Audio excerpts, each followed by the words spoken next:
Good afternoon. This is Professor Al-Deen.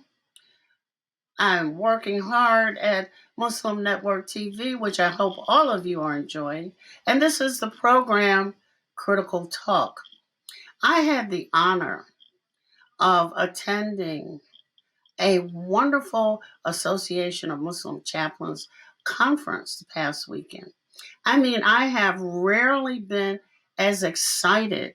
And I know the organization is not new, but this was their first annual conference.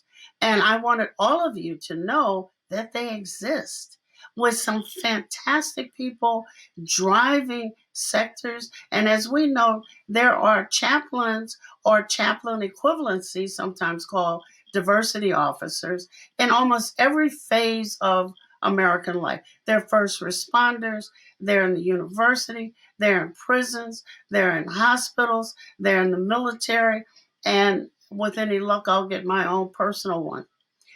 I wanted to talk today really about the conference and some issues which the association is handling. So, with me today, I have Dr. Nisa Muhammad, who is the Assistant Dean for Religious Life at Howard University, and she's also the president of the Association of Muslim Chaplains.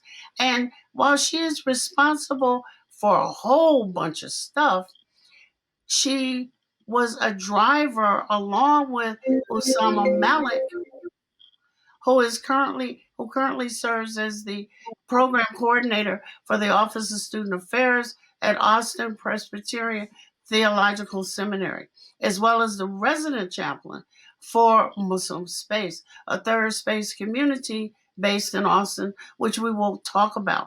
And I would like to welcome my guests, and I want to really dig into this association. What is it all about? Why did you all decide to put it together and have this, stellar conference? I don't pay attention to anything all day long. This was good. Talk to me. So the Association of Muslim Chaplains is an organization that provides professional development for chaplains. And for 10 years, we have been providing this kind of professional development. This is our first annual conference. And due to COVID, we had to make it virtual. And so we decided, since we were going to take our conference virtual, that we would make it big and beautiful.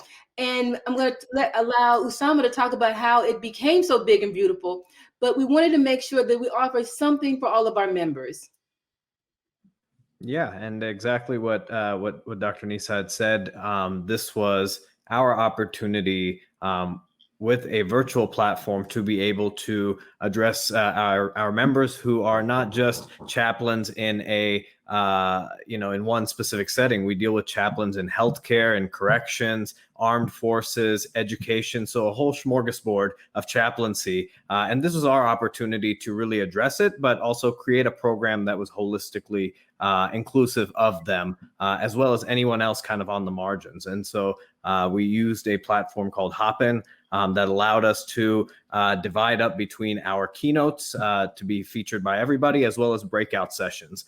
So people who were in specific sectors of chaplaincy could attend certain sessions and also hop in between them. And so through what we had put together, we hope that we can at least meet the needs of someone who was ever a chaplain, anybody, a Muslim chaplain coming to the conference. There was something there for them. And alhamdulillah, by what we saw, at least there was something there for each of us by the program. So, would you say a little bit about how you conceived of these breakout sessions, which I found fascinating? How you chose the keynotes?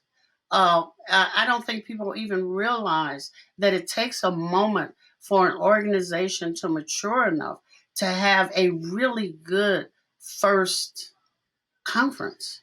And this was stellar. So we put a call out for proposals and asked our members to suggest conference proposal ideas.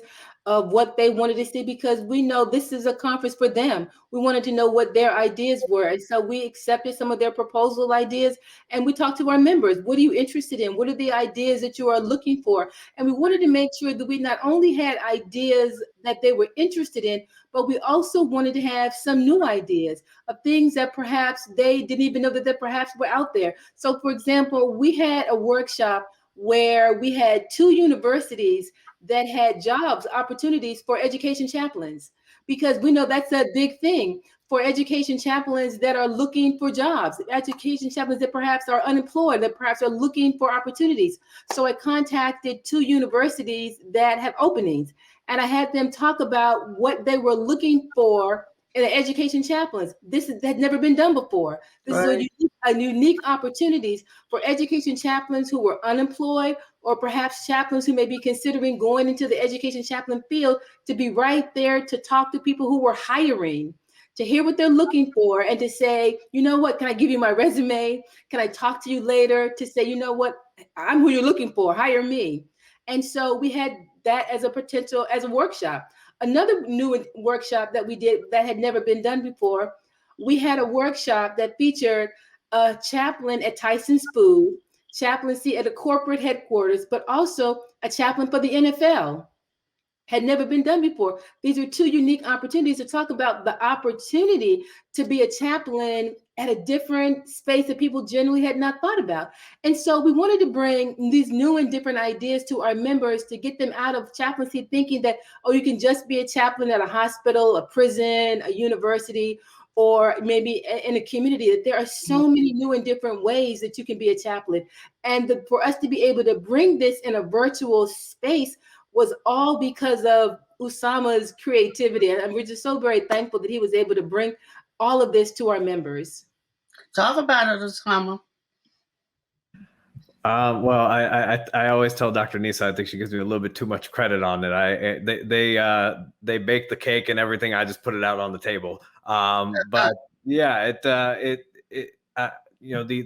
main thing that we wanted to be sure that we definitely took advantage of was, apart from just the diversity of the program that we were dealing with, Dr. Nisa just mentioned the diversity of our membership, and even within our conference committee leadership. And our executive board leadership, there's a lot of different perspectives that enabled us to put together this program. So normally, you would think we may just concentrate on one sector or another. But because of the fact that we had people thinking outside the box, made it easy for someone like me and our student worker, Keith, to be able to put it into reality and to set up these sessions. But, our membership within the Association of Muslim Chaplains is not, just those folks. I think that we also should give credit to the connections that we have, the +1s, +2s that exist in our network, because there are so many people who came through who may not have been specific members, but spoke at our sessions. There were people from other universities and other places that we've connected with that would be beneficial for Muslim chaplains. And so this conference allowed us to not just reach out to folks who we may just have a passing conversation with, but because of the medium, allowed us to bring them onto a platform and allowed other people to benefit with them. Well, I think that our audience and me don't have a clear picture of this particular profession. So talk to me about, if has everybody, all of the other professions, whether it's first responders in the fire department or, EMTs, what do chaplains do?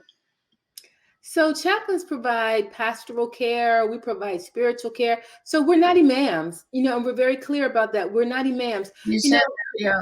We help the people that we serve, the clients that we work with. We help them through very difficult times in their lives.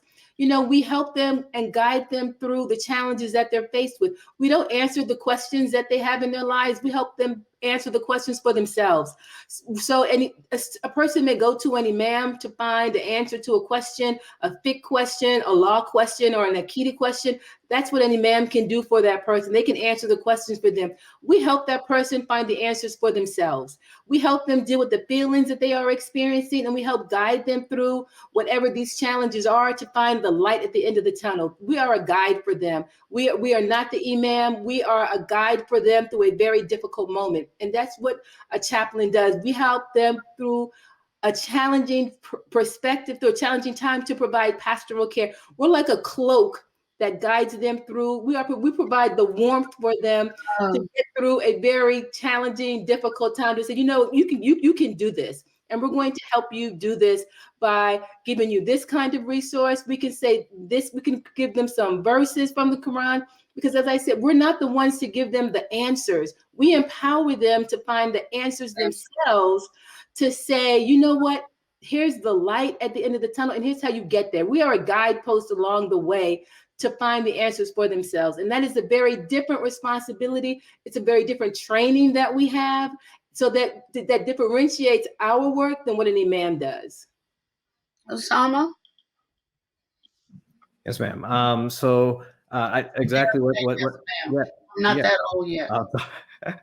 Sorry, I'm from the South, so I second nature. But yeah, just to go off of what Dr. Nisa said, because I also made a video about like what do chaplains do just recently. It's a little bit fresh just off of that, but yeah, exactly on that point that when you ask what is a chaplain, what can a chaplain do, I think that what chaplains and us as chaplains really try to emphasize is how important it is of not just creating a space for someone to share a story or to have their emotions processed or whatever it might be, their narrative processed, but to do so without someone jumping on them and being like, well, here's the answer, because there's a lot of solutions. Going to hell. Exactly right. Like this is haram, this is halal, like, pointing them right or left. That there is a lot of value in them being able to hear their narrative, having someone to just kind of bounce it off, and within that space find some healing. I mentioned this to somebody that it's kind of like if you think of yourself on a trail, you've kind of lost.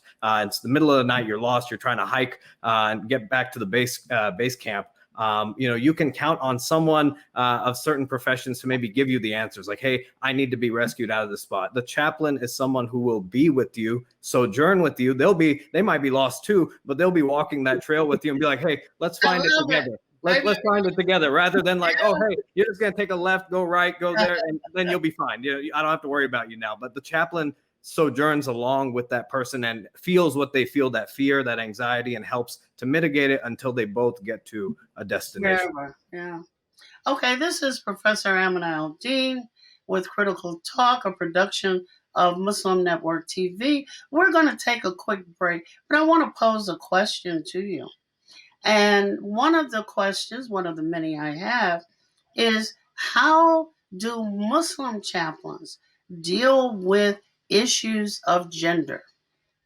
And we'll be right back in about a minute.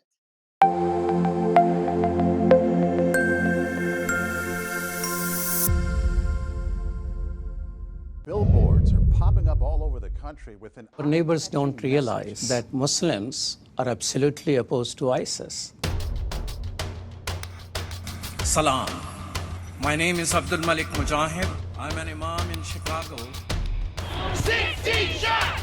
No me! No justice! No me! So how do we bring up the energy which can really have an impact on the world? You need to build bridges of understanding among people, and we need to have America moving forward. That lesson learned have brought the strength of humanity to America, which is the diversity. Mujahid Talks, only on Muslim Network TV. Faithfully connected.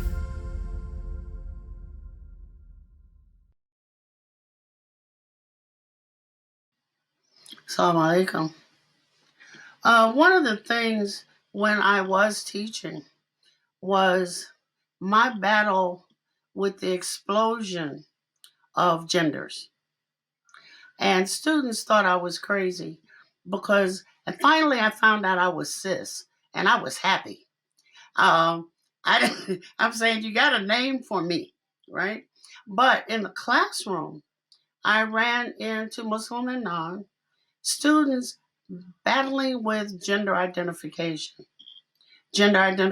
in the community, in their self identification. And I'm, on the other hand, trying to teach that you're born with a certain set of hormones, whatever they may be. If you try to alter them, then you're altering a whole bunch of stuff in your body. And they hadn't thought of that. It was more of the personal, uh, this is who I want to be. And I said, well, I want to be 6 feet and earning a model salary. So what? Just trying to level a field so that they could talk and I could listen. But I found that there was an explosion of terms and I couldn't keep up. I'm assuming that one of the people they turn to when they feel safe is the chaplain, especially in the university. Talk to me. So that's absolutely true. I mean, the chaplain is a safe space. It's a safe space for gender issues, for racial issues, for a bunch of things. And Yeah. so the chaplain has to hear it all. And I think that's the value of what chaplaincy is. And I think, we have to be able to hear it and help students, especially vulnerable students, deal with it. I had a student that came to me and told me that she had been raped. And this is a Muslim student, that she had been raped on campus. And I was like, we have, what do you want to do about this? And she didn't want to do anything about it. And I asked her why. And it's because she didn't want to be seen as a victim. And she said she knew that if her parents found out that she had been assaulted, they would take her off campus because they would feel like Howard University was not a safe space. Mm-hmm. And I, talked to her about, well, what about if this person assaulted someone else? What about that? And she said she didn't want to deal with that, but she just didn't want to, let anybody else know what had happened to her. And so students walk around with all of these feelings and all of these issues about a bunch of things. They deal with gender, they deal with assault, they deal with all kinds of things that go on. And the chaplain is definitely a safe space for them because there's no one else they feel like they can talk to. And so our job as chaplains is, as we talked about, is not to give them the answers. Our job is really just to help them go through the challenges that they go through and to also be that safe space they can always come back to. So this student, comes back periodically and we talk about what's going on. And as much as I would like for that student to report it, Yeah. it's that student's choice. Yeah, they have to grow into it, Usama. Yeah, absolutely. I think that it can't be understated that, when just kind of growing up in the Muslim community and kind of going through the motions here in this society, at least, what's often kind of ingrained in our minds, at least from, a youth perspective, is that if I do something, if I slip up or something happens, if there's like a taboo issue I want to talk about, I kind of have a association now with the masajid of just I'm going to get either you're wrong, halal or haram type of issues, like go do that, and just feel like I'm being judged. It may not be the intention of the person there. They may see that this is their form of spiritual guidance, but for me on the receiving end, I might feel like I'm being judged, or I might not be given what I'm wanted to kind of hear. And so the chaplain, I think, offers a very different kind of scenario in which you come with, if it's gender issues or any kind of issues that you're mentioning. Dr. Nisa mentioned one here, but if you mention that and the chaplain's like, all right, well, tell me about it. How did that feel? How did it make you feel? Like, you ask these questions, you probe it into a conversation that is not like, oh my God, like, it's like, okay, we got to get your parents here right now. We got to do this. It makes them think like, oh, okay, like it catches you off guard to where you now have to process that. And the chaplain, I think, allows for these issues where you may get, a black and white answer outside, to be a topic that's more explored, and then allow the person to then understand both through themselves as well as with the spiritual guidance, that how can we navigate this together, rather than, oh, why'd you bring that here? Like, that we don't deal with that. So, you might want to take that out. But I think that there's a lot of value in that space being created, because these are issues that we've grown up thinking that they're either right or wrong, they're black and white, and we're gonna they're heaven or hell, and there's no liminal space or like thing in between for us to talk about. And I think the chaplain talks about that liminal space, and what does that feel? What does that mean for you beyond just doing right, doing wrong, things like that. And we're all about feeling. How do you all handle what you're hearing? Where do you put it? So I think it comes from our training, because for chaplains, we go through a process of a course called Clinical Pastoral Education, CPE, and you do what are called verbatims. And I talked about this in my opening remarks, where you learn how to write down verbatim your experiences with the clientele that you work with. And you write down exactly what this person is saying. I mean, like verbatim. And the verbatims help you to analyze the feelings this person is experiencing. And not only are you analyzing what they're saying, but you're also analyzing how you are feeling in response to how they are feeling. So we get in touch with the person's feelings, but also our own feelings. And how do we deal with their feelings, and how do we deal with our own feelings? And so our training allows us to deal with feelings on a magnanimous basis, our own feelings, but also the people we're dealing with feelings. So before we even get to the job per se, we have gone through a process of dealing with feelings. We're in the feeling business. And so we learn, depending upon how many units of PPE you have gone through a rigorous training of dealing with people in the feeling business.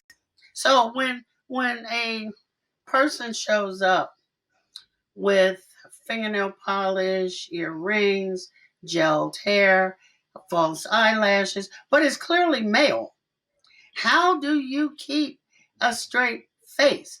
I found that even in the classroom, I had to say, give me a minute. Let me process what I'm looking at here. How do you, what do you do? I mean, the thing is that, you learn to expect the unexpected. And I think that's really what we learn in chaplaincy. We learn to expect the unexpected. And especially, I guess in all forms of chaplaincy, you learn to expect the unexpected, because that's how it's life, and that's how human behavior and human experiences are. You learn to expect the unexpected. And then depending upon the training that you go through, and you learn, especially for adolescent growth and development, the young people go through waves and stages. And, I tell people, young people, they're in the process of changing their mind. They come on campus all the time. They come on campus one way and they leave another way. So the young people. What about the hospital chaplains and the issues of COVID?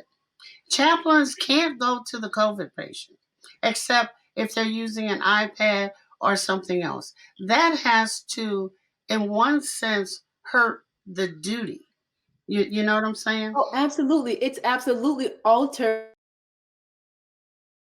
the hospital, because those patients, a lot of them die alone. Yes. A lot of them die by themselves. So it absolutely altered the chaplain's job.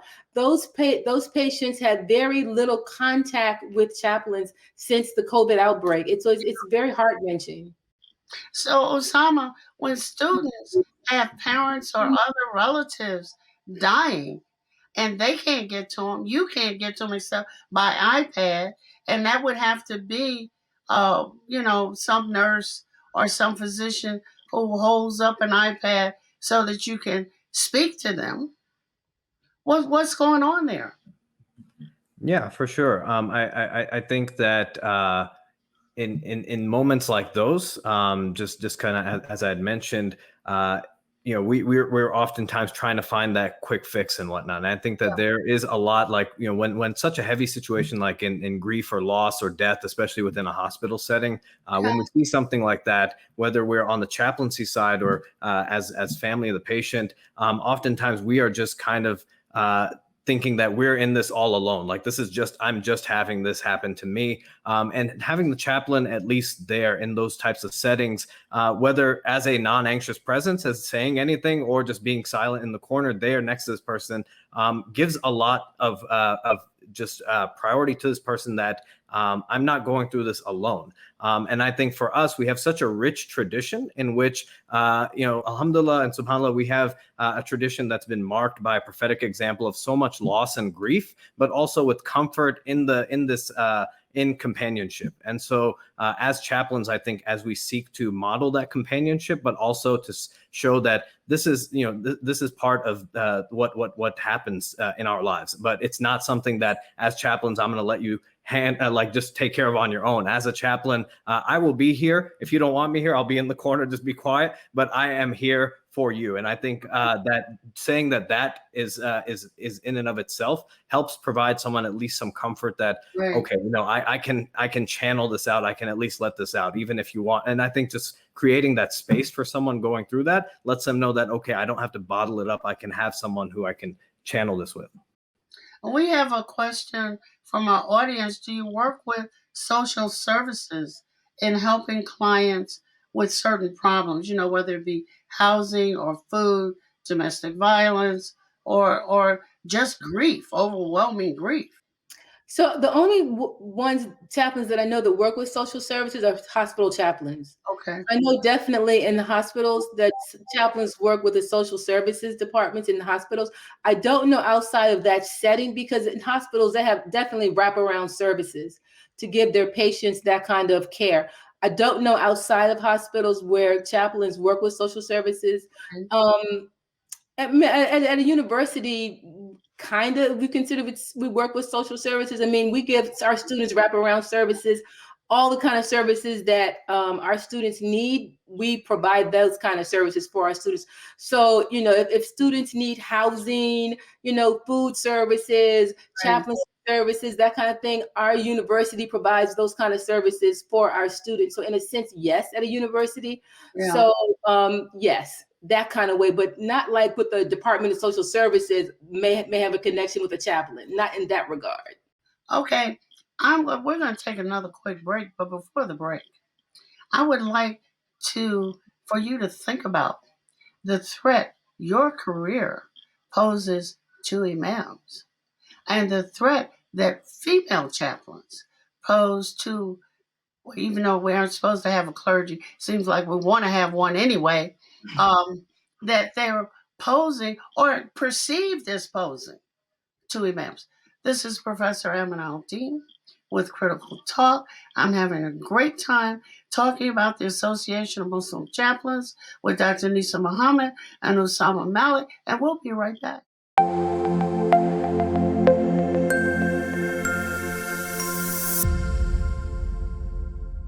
Assalamu alaikum! I love Adam's World because it makes me learn in a fun way. That Adam has a green face and orange hair. I like this song. I like how Adam sings. I like Adam's World because it makes me happy.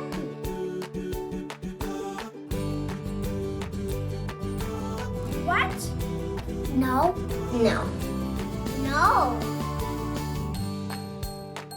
And here's Adam and here's Nisa. Adam and his sister. Adam is a boy and he is really smart.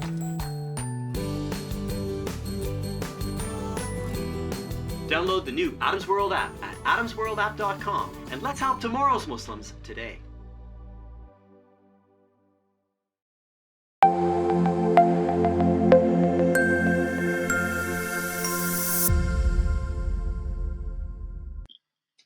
Assalamu alaikum. We're back talking about the Association of Muslim Chaplaincy and the challenges they have, but also the kind of a coalescence of a certification. Before there was an association, anybody could just show up, Imam Ghibli and go to the prison and be the chaplain and get hired part-time. because there was no certification. Also, you all are challenging what is quickly becoming an establishment of imams. Imam is defined as male. It can be any male, whether he knows anything or not, we don't know.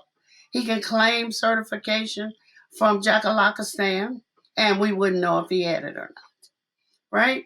So here you all come, having been accredited and trained, and imams have broadened their scope with no training. You see the threat I'm talking about? Women. Oh my God. A woman is going to have some authority, even if it's just in guidance. Oh, no, no, no, no, no. Talk to me. So it's kind of interesting that you mentioned this. When I first started at Howard University, I was calling around to other chaplains that I knew at the surrounding universities just to kind of introduce myself, let people know. And I was talking to one chaplain at a university, and he was kind of like, "You're the new chaplain at Howard University.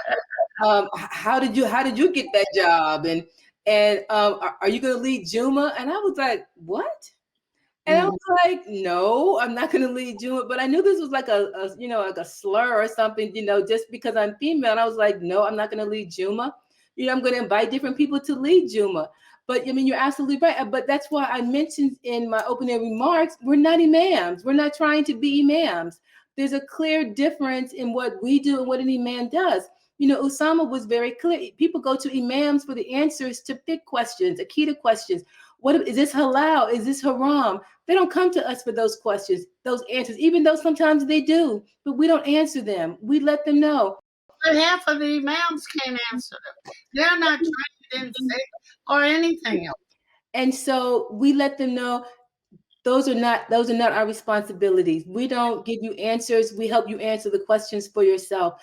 And so a lot of times people do feel threatened by our authority, by our positions, by our title, by our training. We try to minimize that. We try to let people know we are not here to take your job. We're not here to do your job. We're here to just do our job. And we're so very happy for our own training. If you want to be a chaplain, go to school. Go to any of the number of schools that are out there to become a chaplain. They would love to have you. Go write all the papers we wrote. Stay up and go to the classes we took. Go do all of those verbatims. Go do all of those verbatims that we do. There's a special language we learned. Yeah. Verbatims, write the papers, publish, write for journals, become a part of the Association of Muslim Chaplains. Do what we do. We would love to welcome you into our kindred spirit of other chaplains. We would love to welcome you to do this. Chaplains are needed all over the country. They are. Especially now, Usama. Yeah, absolutely. And I think it's, as Dr. Nisa was mentioning, this is a new envelope that we're pushing. Just if we look societally, if you go to a hospital and you say, "Hey, I'm the chaplain," a lot of people will be like, "Well, where's your white collar and your black shirt?" They may not have that impression of what a chaplain is. And I think that we definitely want to emphasize that we're not displacing local religious leaders or imams. I think that for us, as chaplains, it's the onus is on us to say that, hey, this is how spiritual care, how the care for our fellow Muslims and fellow human beings is. It's something that's comprehensive, and we are part of this team. We're not replacing you. We're not the starting quarterbacks now. We are going to help supplement the care that you provide, because hey, we can't provide the fiqh or the aqidah questions that you are asking, but we can help provide the support that is on the mundane, the day to day. And I think that's something that we do have some imams in our membership who are chaplains. We have some chaplains serving as imams, so there is the dual role there. That's that duality that's there. But for the large part, we don't have that. And I think that as a chaplain and amongst many other chaplains, I think it's on us to inform people properly, because that first impression is there. It's like giving a weird eye, like, oh, so what is even a chaplain? Or it's like, hey, like I thought chaplains are only guys or only men, and why is a woman? I think that's a lot. That's and they were for a long time. Exactly. Yeah. Let me take you into, because we're talking about this training, and that's where I had my questions at the conference. Chaplaincy is its roots are deep in Christianity. And they were priests put at, many of the schools in the U.S. have some kind of religious base. And Dr. Nisa had done her master's degree, but looking and when she was going out to find out about how students were doing at various colleges, she found, and I don't remember which college it was, that one college, no, only Christian stuff. And I think she would find that at a lot of schools. And I'm vaguely familiar with divinity programs. And they are there, have not moved one iota to train Christian chaplains. What is the strategy that you all are thinking about to not be Muslims trained for Christian chaplaincy, but to be Muslims trained for Muslim chaplaincy? And I think that's the value of Harper Seminary's Islamic chaplaincy program, that it's clearly defined and clearly organized to train Muslims for Islamic chaplaincy. That's clearly what it is designed to do, because the focus of it is to use Prophet Muhammad ﷺ as our guide and model. Right. And use his work as what we want to model ourselves after as a Muslim chaplain. Because we don't want to be Christian chaplains in Muslim cloaks. That's not what we're supposed to do. How would you, because one of the things I noticed was the language you all are injecting that comes from your pastoral care courses into Islamic understandings, which does not belong. Give me an example. Love. It's a what do they call it? Agape love. Right. All of those things, which are not in Islam. Those are Christian. Right. Different cosmology, different teleology. And once you introduce them into Islamic thinking, you take Islam off its base. So, it might be that it's something you're going to think about, going to put, I see Muslim space as a primary place to put that, because you can't change what already established schools of divinity have established for themselves. But you can make it a course that they could take through the association. And that's the challenge that we have. How do we continue to reinforce Islam in all it is that we do? And I think that's our challenge for AMC, to make sure that our members know the language that's important for us to use in our work and in our job, because for a lot of us, we're the Muslim chaplain, but we're always around Christians. Right.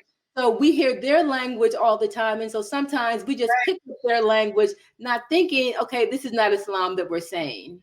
Right. Yeah, and I think I can speak a little bit to this. That so right now I'm just finishing up the graduate certificate in Islamic chaplaincy at Hartford, but I did my master's of divinity at Austin Presbyterian Theological Seminary. So this was, even when I was being interviewed, like, hey, why are you here? I was like, they're like, you're probably the only second Muslim to come through here, the first one to go through the master's of divinity program. They're like, this is for a professional degree for Christian ministry and whatnot. Right. And so I had explained to them, I'm looking to go into Islamic chaplaincy, and this is just where I can. This is where I have. Where I can be at the moment, just financially and economically and whatnot. Right. But I definitely noted what you had said, Dr. Amina, with regards to that you get inundated with a lot of different theology, a lot of different language that sometimes does make you blend those barriers. And I think the most important thing that happened to me was that while in seminary, I discovered that, hey, there is a thing as Islamic chaplaincy. There's folks like Dr. Bilal Ansari writing about Muslim pastoral theology. So as I'm, going through these classes here, I have something that I have on the right-hand side as well, that I can look at this comparatively. And I always tell this to folks that the biggest thing I got out of seminary in a Christian divinity school was just how to relate to people. but drawing that boundary was essential because of the fact that people would start to blend the lines, and it'd be like, no, within my tradition, here's how we interpret things, how we go about things, but just how to communicate with people, how to sit with people, but also look back at my tradition and be like, wow, there is a lot of stuff here. We normally would just think pastoral theology, pastoral care, just think about the pastor and the Christian and whatnot, but looking at how rich our own tradition is. And I think that all that divinity program was for me was kind of that spark at the beginning that, like, hey, if they have all this, I know Islam's got so much more that's over there. And alhamdulillah for the journey that's taken. But I think that any of us that are in different institutions, I think that that's utmost priority, is that when you go there, just remember who you are, as well as what your own tradition says before becoming mesmerized and inundated by any other tradition. Because that often happens. You're like, man, I wish Islam had something like that. I wish this had something like that. And you're like, bro, have you not opened it and checked it out? I think because something called chaplaincy is not in Islamic thought, that it's a necessity. And the association can work on developing a course or two where the chaplains who join the association can take these courses to augment, but also to bring to their awareness what's happening. We have another question. How do Muslim students find you or chaplains at the school? Misspelled chaplains, but that's okay. So, the problem is every school doesn't have a Muslim chaplain, especially at HBCUs. Howard University is the only HBCU that has a Muslim chaplain. I mean, that's really a tragedy because there are a lot of Muslim students at HBCUs. Unfortunately, as I said, Howard is the only university that has an HBCU. So, but others, and they're not even at a lot of other universities. I mean, there's some universities that don't even have a Muslim chaplain. So we are few and far between. So we need more Muslim chaplains. So if you know young people that are interested in a fabulous career, have them consider becoming a Muslim chaplain. We're not everywhere. We need to be more places. Well, that's true. I mean, I taught at DePaul for far too long, and started the Muslim organization. One of the things I ran up into, which I had railed against for years, was the MSA. Ethnocentric, male-dominated, got on my last nerve. So, but because DePaul didn't have anything, it gave us an opportunity to start from scratch. So we had to do a lot of cultural awareness. Yeah. And then we were able to convince the university to hire a Muslim chaplain. Good. Right? But I think that the impetus either has to come from a faculty member or it has to come from a push from students. But I am really concerned about the tendency toward ethnocentricity. Yes. I mean, that tendency really makes it very challenging for the Black Muslim students on that campus, because representation really matters. And what happens is that Black Muslim students will go 4 years and never hear from a Black imam. Never experience Islam through their lens and their perspective. Right. It becomes very, very tragic for their self-esteem. They'll think that Black Muslim lives don't matter. It just becomes a very challenging experience for them. Well, Usama, what do you think? I mean, because many in your generation and younger than you, I have fallen into this thing of undressing the African or the African American Muslim student. Where, well, when did you convert? How long you been Muslim? Do you eat with your right hand or your left? Just a systematic undressing. How do we teach Muslims from other cultures who themselves could be undressed because they only got Muslim 5 minutes ago? What role can chaplaincy play in helping that cultural awareness?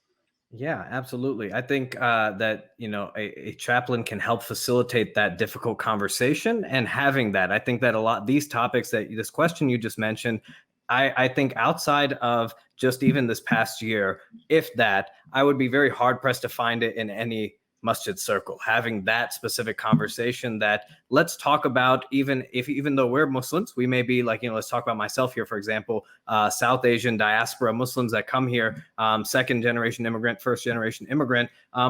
Why are we not talking about our own internalized racism that we sometimes bring over? We sometimes just think that we sometimes have, especially in the last year, we'll just kind of audible out and just be like, oh, this is just a product of white supremacy. No, let's look back at our own societies where people who are the same, like, from our cultures, darker skin, we treat them worse than we do ourselves. So let's have those tough conversations. And I think a chaplain can, even with difficult issues like this, rather than being like, hey, get your stuff together, everybody here is Muslim, whatnot, and just like shaking people's boots, instead be like, let's talk about this conversation. Let's have this difficult conversation, because this might not be something that you have on a regular Jummah basis. You might just hear we're all believers hold fast to the rope of Allah and all this stuff. But you may not get to why do I, when I see a white Muslim or a black Muslim or a Latino Muslim come through those doors, in my mind, I think like, I wonder, like, is he going to accept Islam today? Or is she going to accept Islam today? Why do I have those